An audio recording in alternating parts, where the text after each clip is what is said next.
Talk, nous parlons aujourd'hui, je le disais, de la dépression au suicide, parce que c'est un phénomène dont on n'arrive pas toujours à parler, mais qui fait beaucoup de victimes. Nous observons de plus en plus de personnes qui se suicident et qui n'ont pas peut-être eu la bonne info, eu recours là où il fallait.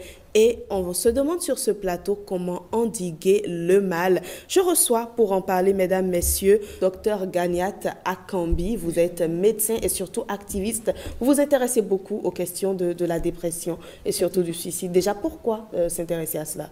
Alors, parce que tous les médecins ne le font pas forcément, je crois. Ouais.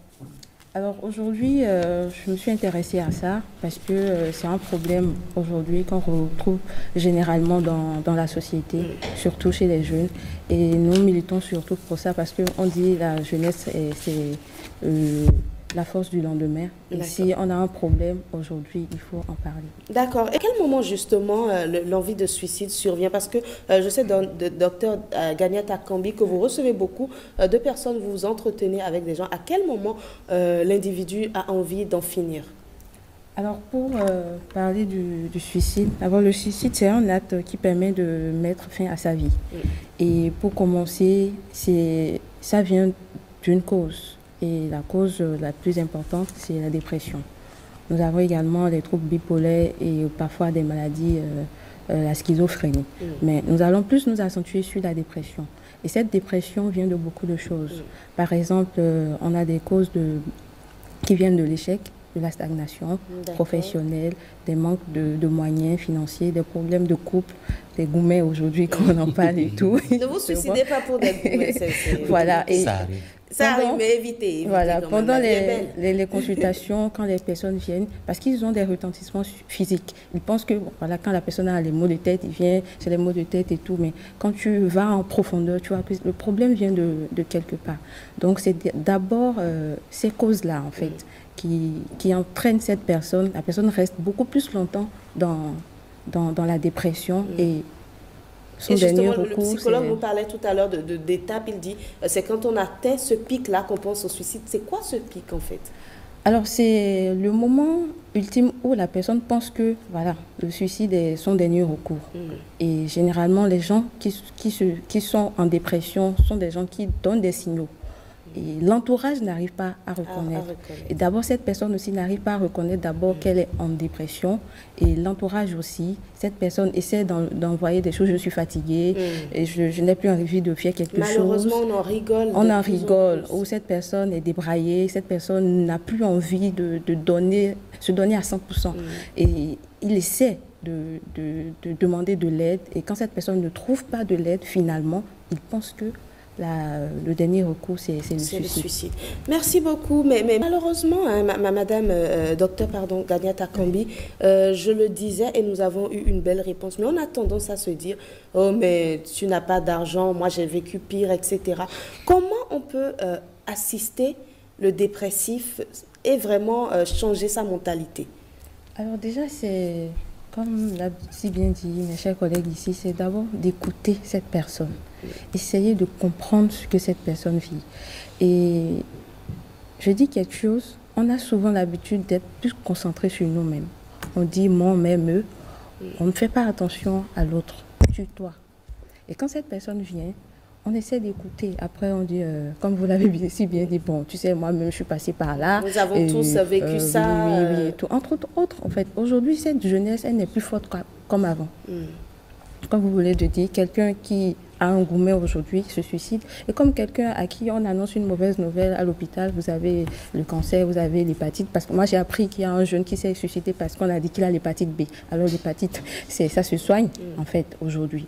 Donc, ce n'est pas un problème. Il faut essayer d'abord de comprendre, d'essayer au moins de donner un instant à cette personne-là, de comprendre la réalité, ce que cette personne vit. Et dès qu'on comprend, on pourra l'aider. Maintenant, il faut savoir comment l'aider. Si c'est sur l'ordre financier, c'est-à-dire si la personne a un problème financier, je l'aide. Si je sais que je ne peux pas l'aider financièrement, je l'envoie avec quelqu'un qui peut franchement l'aider. Mais c'est comme ça on peut aider quelqu'un surtout. Lorsque c'est une dépression, lorsque la personne se dit tant qu'elle ne revient pas, tant qu'il ne me revient pas, je dois mourir. Non, alors on n'est pas, comme je le dis, on est juste dépendant de Dieu, on n'est pas dépendant de quelqu'un.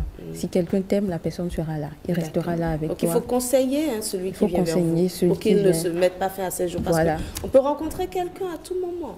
Et justement, et pour aider, en fait, ce n'est pas aider une seule fois. Quand quelqu'un déprime, c'est une maladie. La dépression est une maladie et qui envoie vers le suicide, ça c'est clair quoi en fait. Et quand cette personne reste déjà pendant un laps de temps dans sa dépression pour un bon moment. Et pour aider cette personne, on ne doit pas être fatigué. La personne est venue vers toi une fois, tu dis, bon, je t'ai déjà aidé une fois, deux fois, bon, c'est bon, moi-même j'ai mes problèmes. Non, tu peux aider quelqu'un sur 1 an, 2 ans, 3 ans, quitte à ce que cette personne se retrouve dans la vie. Vous, docteur Ganiata Kambi, sur l'écoute. Comment écouter? C'est vrai qu'il a si bien dit. Comment écouter et être sûr du résultat? Parce que je sais que vous êtes un peu une experte dans ce sens-là. Ouais. Alors, pour l'écoute, d'abord, comme a si bien dit le psychologue, si cette personne vient vers toi, alors tu essaies franchement de l'écouter, c'est pas oui, je t'écoute, alors là, ok, je t'ai écouté. Et tout, dommage, non, dommage, ok, bon, tu sais, je suis un peu occupée là, exactement. Tu comprends, non. Essayons de dégager du temps pour cette personne. Moi, il m'arrive de faire des consultations d'1 heure. C'est-à-dire, la personne vient, j'ai juste les maux de tête, mais tu sens que cette personne ne va pas bien. Et dès que tu dis, madame, monsieur, qu'est-ce que vous avez? La personne se met en pleurs. Et là, tu laisses tout, le bic, et puis tu écoutes. Tu peux faire 1h30 à écouter. Et quand tu écoutes, tu vois, le simple fait que la personne parle, il se dégage. Il sent qu'il parle à quelqu'un, la personne l'intéresse en fait. Quelqu'un est intéressé par moi. C'est vrai que ça soulage. Hein? Ça soulage. Donc, comme je l'ai dit précédemment, il faut écouter. Et quand on dit écouter, c'est égal à la patience. Tu peux écouter quelqu'un pendant 1 an, 2 ans, 3 ans, sans te fatiguer en fait. Et comme l'a si bien dit l'autre, est-ce que je suis apte à écouter cette personne? Si moi-même je vis des situations dans ma vie. Comme il le dit, ce qu'il me raconte me rappelle ce que je vis. Voilà, nous sommes dans la dépression. Tu me déprimes. Et c'est aussi de pouvoir dire, bon, écoute, moi, je ne peux pas t'aider, mais je t'envoie vers un professionnel ou vers quelqu'un qui pourra vraiment t'aider. Mais quand je le dis aussi, je ne me retire pas, en fait. Je suis là comme observateur. Je t'observe. Est-ce que tu es allé voir la personne? Qu'est-ce que la personne t'a dit? Est-ce que tu as appliqué? Et tout. Donc, c'est tout un processus, c'est la patience. D'accord. Et on essaie de comprendre cette personne, de percer le fond de l'abcès et de pouvoir aider cette personne. D'accord.